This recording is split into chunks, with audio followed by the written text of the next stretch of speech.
ما tertelon ra rêr xwe kerdivîn. Dêrsimid tor Seyid Rizaya têpşiyayê sebêb maxeyîn.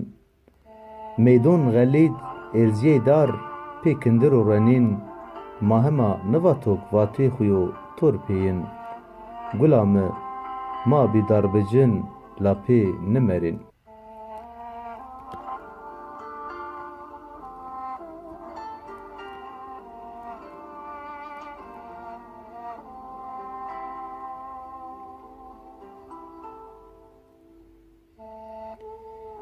Qelayê palî mar şahada eyîk swar amê ma şewit pêya.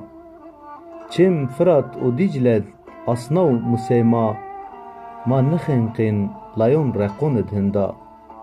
Zimistonek biqîd wisar hewdima.